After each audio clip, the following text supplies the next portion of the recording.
non-linear. Nah, di kelompok kita ini kan akan membahas metode Gauss-Seidel. Nah, di sini kita akan berdiskusi tentang pengertian, konsep dasar, dan sebagainya sampai nanti kita akan menjelaskan tentang sintaks-sintaksnya. Mungkin bisa dimulai dari saudari Ika tentang pengertian. Adapun pengertian daripada metode Gauss-Seidel merupakan cara penyelesaian sistem persamaan nonlinier dengan menentukan nilai xi pangkat k plus 1 berdasarkan nilai xi pangkat k yang paling baru. Nah, yang mana pengertian ini akan diperkuat dengan menggunakan konsep dasar daripada metode Gauss-Seidel. Misalnya di sini kita diberikan sebuah sistem persamaan nonlinier di mana kita punya fungsi yang pertama yaitu f1 x1, x2 sampai dengan xn sama dengan 0. Kemudian kita punya fungsi yang kedua seperti fungsi yang pertama dan kita punya misalnya sampai dengan fungsi fn, maka akan sama dengan fungsi f1 dan f2-nya. Nah, kemudian dari fungsi f1, f2 sampai dengan fn ini dapat dibuat atau dinyatakan ke dalam bentuk xn sama dengan g1 x1, x2 sampai dengan xn. Kemudian untuk x2 sama dengan g2 x1, x2 sampai dengan xn, begitu juga untuk xn-nya. Nah, pada dasarnya metode Gauss-Seidel ini digunakan untuk menentukan hampiran solusi sistem persamaan nonlinier sama dengan metode Gauss-Seidel untuk menentukan sistem persamaan linier, yaitu hasil iterasi dari x1 k plus 1 digunakan untuk menghitung x2 k plus 1. Jadi maksudnya di sini hasil daripada iterasi yang kita dapatkan pada iterasi yang pertama digunakan untuk menghitung hasil daripada proses daripada iterasi kedua. Kemudian iterasi yang kedua digunakan untuk iterasi yang pertama dan kedua digunakan untuk menghitung iterasi yang ketiga. Hasil dari iterasi yang pertama, kedua, dan ketiga digunakan untuk menghitung x2 k plus 1. Demikian pula dan seterusnya hingga hasil iterasi x1 k plus 1, x2 k plus 1 sampai dengan xn k plus 1. Proses iterasi Gauss-Seidel untuk SPNL itu dituliskan dengan x1 k plus 1 sama dengan g1 x1k, x2k, x3k sampai dengan xnk. Sedangkan untuk x2k plus 1 itu sama dengan g2 x1k plus 1, x2k, x3k sampai dengan xnk. Sedangkan untuk x3k plus 1 sama dengan g3 x1k plus 1, x2k plus 1, x3k sampai dengan xnk. Begitupun seterusnya sampai dengan xnk plus 1. Itu dituliskan dengan gn x1k plus 1, x2k plus 1, x3k plus 1 sampai dengan xn min 1 k plus 1, xnk. Untuk k itu sama dengan 0, 1, 2, 3 dan seterusnya. Sebagai contoh, jika diberikan SPNL yang terdiri dari dua persamaan dan dua variabel dalam bentuk x sama dengan g1 x, y dan y sama dengan g2 x, y, maka bentuk iterasi Gauss-Seidel untuk dua dimensi adalah x k plus 1 sama dengan g1 xk, yk dan yk plus 1 sama dengan g1 xk plus 1, yk. Untuk k itu sama dengan 0, 1, 2 dan seterusnya. Jika diberikan SPNL yang terdiri dari tiga persamaan dan tiga variabel dalam bentuk x sama dengan g1 x, y, z dan y sama dengan g2 x, y, z dan z sama dengan g3 x, y, z. Maka bentuk iterasi Gauss-Seidel untuk tiga dimensi adalah x k plus 1 sama dengan g1 xk, yk, zk dan yk plus 1 sama dengan g2 xk plus 1, yk, zk dan zk plus 1 sama dengan g3 XK plus 1, YK plus 1, ZK. Untuk K itu sama dengan 0, 1, 2, dan seterusnya. Rumus iterasi dalam metode Gauss-Seidel adalah XK plus 1 sama dengan XK pangkat 2 min YK plus 0,5 per 2.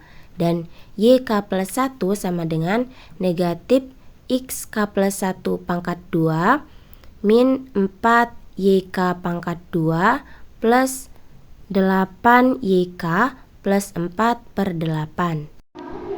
Nah, selanjutnya yaitu langkah-langkah algoritma. Nah, yang pertama inisialisasi masalah. Nah, misalkan kita diberikan sebuah sistem persamaan nonlinear dalam bentuk F1, F2 sampai dengan Fn. Nah, kita ubah sistem persamaan nonlinear tersebut menjadi bentuk fungsi iterasi, yaitu X1 sama dengan G1, G2 sampai dengan Gn.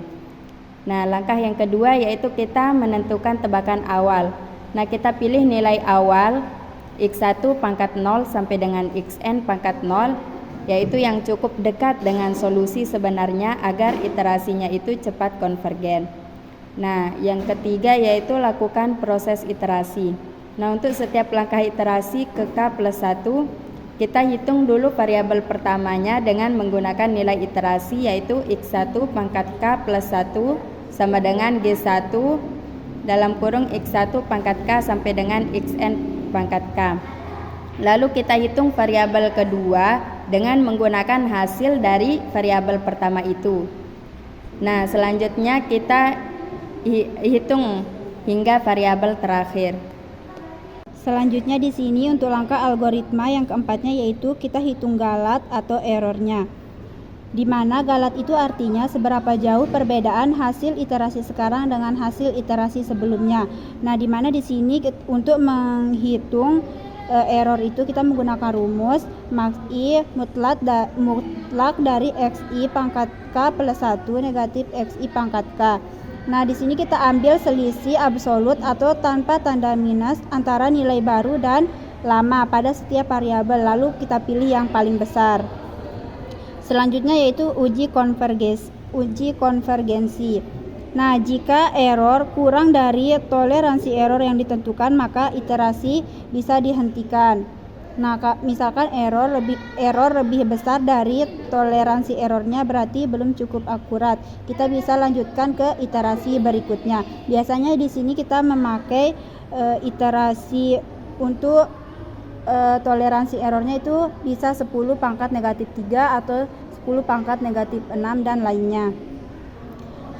Selanjutnya di sini menghentikan iterasi. Nah, iterasi dihentikan jika error sudah lebih kecil dari toleransi error. Nah, solusinya sudah cukup akurat. Nah, di sini kan nanti kita bisa memasukkan batas untuk jumlah iterasinya. Misalkan di sini jumlah iterasi sudah mencapai batas maksimum, misalnya kita masukkan 50 untuk iterasi maksimumnya supaya program tidak jalan terus tanpa henti kalau ternyata tidak konvergen. Selanjutnya menampilkan solusi. Nah, setelah berhenti, setelah error sudah lebih kecil dari toleransi errornya, maka iterasinya sudah cukup, maka akan ditampilkan solusi untuk variabel hasilnya. Baik, selanjutnya di sini kita beralih ke contoh soal dan penyelesaiannya menggunakan metode Gauss-Seidel. Nah, di sini kita bisa sama lihat soalnya. Untuk menyelesaikan soal ini, yang pertama kita harus lakukan adalah menginisialisasi masalah. Nah, di sini kita diberikan suatu sistem persamaan nonlinear yaitu F1 dan F2. Nah, di sini kita diminta untuk melakukan 2 iterasi. Dengan melakukan 2 iterasi dengan menggunakan tebakan awal atau nilai awalnya itu 0,1, X0-nya 0 dan Y0-nya 1. Nah, selanjutnya kita ubah persamaan nonlinear F1 dan F2. Nah, untuk F1 kita ubah ke dalam bentuk X sama dengan. Nah, di sini kita dapatkan untuk persamaan F1-nya X sama dengan X kuadrat min Y plus 0,5 per 2. Nah, untuk F2 kita ubah ke bentuk Y sama dengan. Nah, di sini untuk persamaan F2-nya kita dapatkan Y sama dengan negatif X kuadrat min Y kuadrat plus 8Y plus 4 per 8. Nah, setelah itu kita kan udah dapat nih X dan Y. Nah, dengan X dan Y ini kita peroleh rumus iterasi Gauss-Seidelnya. Untuk X K plus 1, nah tadi kan X-nya X kuadrat min Y plus 0,5 per 2. Sehingga kita peroleh rumus iterasinya X K plus 1 sama dengan X K kuadrat min YK plus 0,5 per 2. Untuk Y-nya kita peroleh YK plus 1 sama dengan negatif XK, ini K ya, negatif XK kuadrat min 4YK kuadrat plus 8YK plus 4 per 8. Sehingga ketika kita sudah dapatkan rumus iterasinya, kita lanjut proses iterasinya. Kita lakukan iterasi pertama. Nah, kita tadi kan diberikan X0 dan Y0-nya itu 0,1. Nah, jadi kita gunakan rumus iterasi Gauss-Seidelnya tadi kan XK plus 1, dimana K-nya ini sama dengan 0. Jadi X0 plus 1 yaitu X1 sama dengan X0 kuadrat min Y0 plus 0,5 per 2. Kita dapatkan negatif 0,25. Selanjutnya untuk YK plus 1. Di mana K sama dengan 0, sehingga kita dapatkan Y1 sama dengan min X0 kuadrat min 4Y0 kuadrat plus 8Y0 plus 4 per 8. Kita dapatkan untuk Y1-nya 0,9922. Nah, kita peroleh untuk X1 Y1-nya yaitu negatif 0,9922. Setelah kita dapatkan X1 Y1, kita lanjutkan ke iterasi kedua. Kita lakukan hal yang sama. Nah, untuk melakukan iterasi kedua, nanti ketika tadi kan untuk iterasi pertama itu K sama dengan 0. Nah, untuk iterasi kedua itu K sama dengan 1, sehingga nanti yang kita cari adalah nilai X2 dan Y2.